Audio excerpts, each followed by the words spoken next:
Assalamualaikum warahmatullahi wabarakatuh. Saya Rin Vina Dewani, absen 16 dari kelas 12 F3. Berikut saya akan menjelaskan materi tentang AI atau kecerdasan buatan. Artificial Intelligence. Apa itu AI? Kecerdasan buatan atau AI adalah bidang ilmu komputer yang berfokus pada pembuatan mesin cerdas yang mampu melakukan tugas-tugas yang biasanya membutuhkan kecerdasan manusia. AI adalah teknologi yang memiliki kemampuan pemecahan masalah layaknya manusia. Dalam praktiknya, AI akan menyimulasikan kecerdasan manusia. Teknologi ini dapat mengenali gambar, menulis puisi, dan membuat prediksi berbasis data. Tugas AI: 1. Pembelajaran, kemampuan untuk belajar dari data pengalaman. Yang kedua, penalaran, kemampuan untuk memecahkan suatu masalah dan membuat keputusan. Yang ketiga, persepsi, kemampuan untuk memahami dan menafsirkan informasi dari lingkungan sekitar. Yang keempat, pemahaman bahasa alami, kemampuan untuk memahami dan memproses bahasa manusia. Kategori AI. Yang pertama ada AI lemah atau narrow AI. AI yang dirancang untuk melakukan tugas tertentu, contohnya adalah asisten virtual seperti Siri, dan sistem rekomendasi seperti yang digunakan Netflix atau Spotify. Yang kedua ada AI kuat atau general AI. AI yang memiliki kecerdasan umum seperti manusia, mampu memahami, belajar, dan menerapkan pengetahuan di berbagai tugas. AI jenis ini masih dalam tahap pengembangan.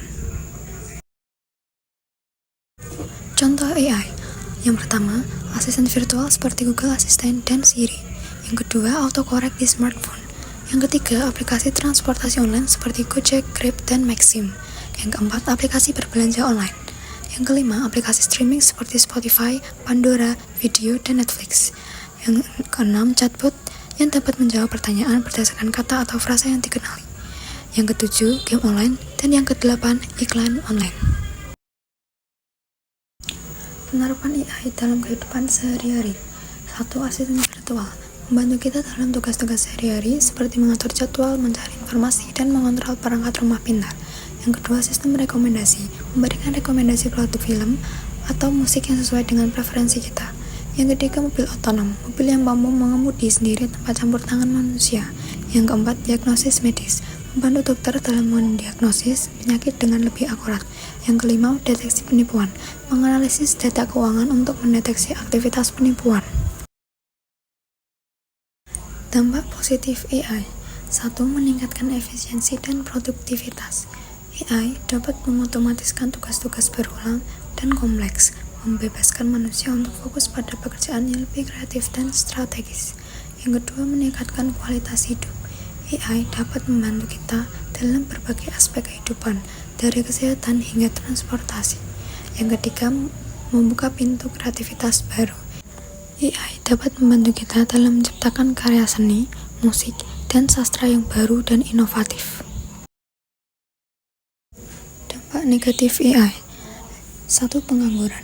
Otomatisasi yang didorong oleh AI dapat menyebabkan hilangnya pekerjaan di berbagai sektor, terutama pekerjaan yang berulang dan rutin. Yang kedua, bias dan diskriminasi. AI dilatih dengan data yang dikumpulkan dari dunia nyata yang seringkali mengandung bias dan diskriminasi. Yang ketiga, penyalahgunaan dan keamanan. AI dapat disalahgunakan untuk tujuan jahat, seperti menyebarkan informasi palsu, memanipulasi opini publik, atau bahkan mengendalikan sistem kritis. Yang keempat, kesenjangan digital. Akses ke teknologi AI dan kemampuan untuk menggunakannya secara efektif dapat menciptakan kesenjangan digital yang lebih besar. AI di masa depan. Teknologi kecerdasan buatan saat ini semuanya berfungsi dalam satu set parameter yang telah ditentukan sebelumnya.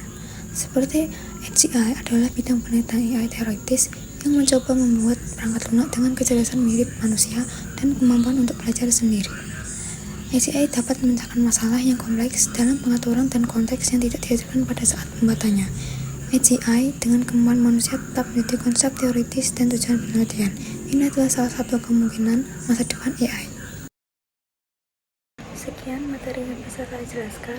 Mohon maaf bila ada kesalahan. Wassalamualaikum warahmatullahi wabarakatuh.